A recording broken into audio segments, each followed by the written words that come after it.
नमस्कार मित्रांनो, माझे नाव साहिल आहे आणि माझ्या बायकोचे नाव निकिता आहे। माझ्या लग्नानंतरचे आयुष्य फार सुंदर सुरू होते। सर्व गोष्टींमध्ये आम्ही मजा करत होतो। माझ्या घरी मी आणि माझी बायको दोघेच राहत होतो। मला एक लहान भाऊ होता, त्याला चांगल्या ठिकाणी नोकरी लागली होती।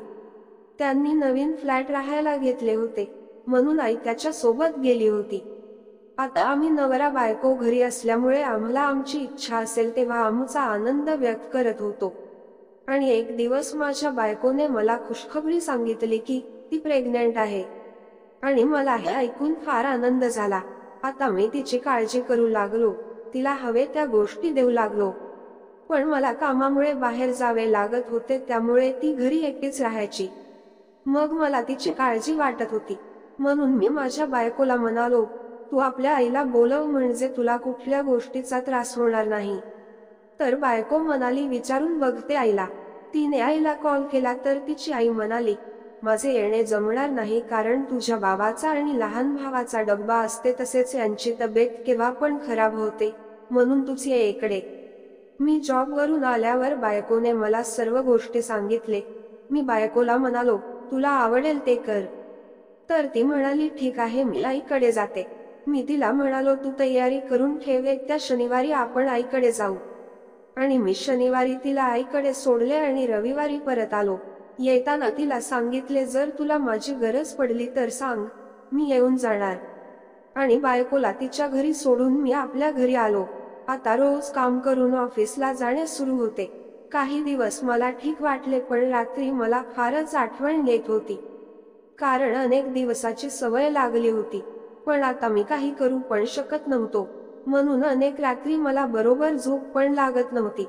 एक दिवस मी रात्री आपला मोबाईल बघत होतो आणि मला एक मेसेज आला। बघतो तर तो मेसेज माझ्या लग्ना अगोदरच्या जवळच्या मैत्रिणीचा होता। अगोदर मी तिला फोटोमध्ये बघितले तर बघतच राहिलो, कारण ती अगोदरपेक्षा अजूनच छान दिसत होती। ही माझी फार जवळची मैत्रीण होती। जवळपास 2 वर्ष आम्ही सोबत होतो, तसेच आमच्यामध्ये कोणतीच गोष्ट लपली नव्हती। आम्ही सोबत फिरणे, तसेच फार वेळ सोबत घालवले होते, आणि आम्ही आमच्यामध्ये अनेक गोष्टी घडून आल्या होत्या। पण मी शिकण्यासाठी बाहेर गेलो आणि ती पण दुसऱ्या ठिकाणी गेली होती।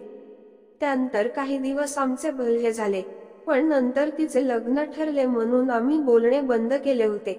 आज जवळपास 5 वर्षांनंतर ती आणि मी बोलणार होतो। मी तिचा मेसेजचा रिप्लाय दिला आणि तिला विचारले, कशी आहे तू? तर तिने एक नाराजीची इमोजी पाठवली। मी तिला विचारले, काय झाले, का अशी इमोजी पाठवली? तर ती मला विचारू लागली, तू कसा आहे, कसे सुरू आहे तुझे? तसेच अनेक प्रश्न। मी तिला सर्व गोष्टी सांगितल्या। त्यानंतर मी तिला विचारले, कुठे आहे तू? आणि फार वर्षानंतर आठवण आली, तर म्हणाली, असेच मोबाईल बघत होते तर तू दिसला, म्हणून तुला मेसेज करायची इच्छा झाली। मी तिला विचारले, तुझे कसे सुरू आहे? तर म्हणाली, माझ्या आयुष्यात सध्या दुःखच आहे, आणि ते केव्हा संपेल माहित नाही। मी तिला विचारले, काय झाले? तर म्हणाली, सांगेल नंतर, आता मला माझी सासू आवाज देत आहे। तिने मला बाय म्हटले आणि ऑफलाईन झाली। 2 दिवसानंतर अजून तिचा मेसेज आला, तेव्हा मी अजून तिच्याबद्दल विचारले तर सांगू लागली, माझा नवरा फारच दारूचा व्यसनी गेला आहे, आणि त्याला आता दारूशिवाय काहीच दिसत नाही। त्याला दुकानामध्ये लॉस झाला, त्यानंतर त्याने बाहेरून फार पैसे घेतले, ते पण देऊ शकला नाही, तर घरी लोक मागायला येऊ लागले। तसेच त्याच्या टेन्शनमुळे तो अजूनच दारू पिऊ लागला। आता तर रोज सकाळ संध्याकाळ पितो आणि दुकान पण बंद झाले आहे। मला काय करावे काही कळत नाही, आणि तो फार चिडचिड करतो, माझ्याशी बरोबर बोलत पण नाही, तसेच मलाच म्हणतो तुझ्यामुळे झाले आहे, म्हणून आता तर मला फारच वाईट वाटत आहे। मी तिला म्हणालो, तुझी यात काहीच चुकी नाही आहे, म्हणून तू वाईट वाटून घेऊ नकोस, आणि यातून कोणता मार्ग निघतो ते बघ। तर ती म्हणाली, मला काहीच सुचत नाही आहे, काय करावे म्हणून। तर मी तिला सांगितले, तुझा नवरा आता फारच दारूच्या आहारी गेला आहे, आणि असाच दारू पीत राहील तर त्यांच्या शरीरावर पण परिणाम होईल, तुझी पण मनस्थिती तशीच राहणार, म्हणून तू आपल्या सासू सासऱ्याला सांगून त्याला दारू सोडण्याच्या केंद्रावर पाठवायला सांग। तर ती म्हणाली, ठीक आहे, मी सांगते त्यांना। तिने त्याच दिवशी आपल्या सासू सासऱ्याला या गोष्टी सांगितल्या आणि ते पण म्हणाले, तुझे म्हणणे बरोबर आहे. तसेच त्यांनी इकडे तिकडे विचारपूस करून त्याला एका चांगल्या व्यसन केंद्रावर पाठवले. आता अधूनमधून आमचे बोलणे व्हायचे. नंतर तिने मला नंबर दिला आणि म्हणाली, तुझे धन्यवाद, तू मला फार चांगला मार्ग दाखवला. नाही तर रोज दारू पिऊन येणे आणि त्याच गोष्टीमुळे मी त्रासून गेले होते. त्यानंतर मी तिला सांगितले, आता तू काही दिवस आपल्या घरी राहायला ये, म्हणजे तुला पण बरे वाटेल. आणि तिने आपल्या सासूला विचारून घरी येण्याचे ठरवले.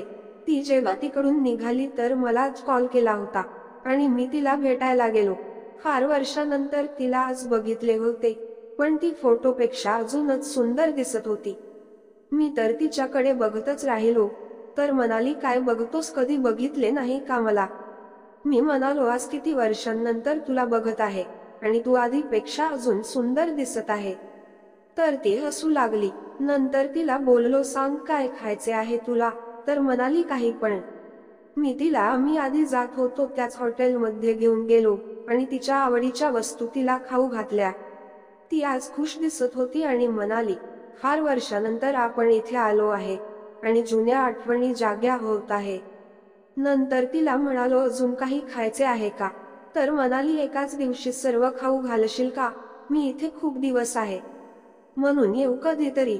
त्यानंतर तिला घरी सोडले आणि मी पण आपल्या घरी आलो. आता आम्ही नेहमी भेटू लागलो आणि बोलणे तर होतच होते. तसेच आम्ही आता दोघे पण एकटे असल्यामुळे आमचे छान पटू लागले. काही दिवस असेच सुरू राहिले.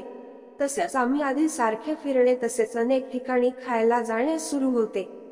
या सर्व गोष्टीमुळे तिच्या चेहऱ्यावर एक वेगळाच आनंद दिसत होता. एकदा ती मला म्हणाली, मी काही दिवस झाले फार चांगले आयुष्य जगत आहे.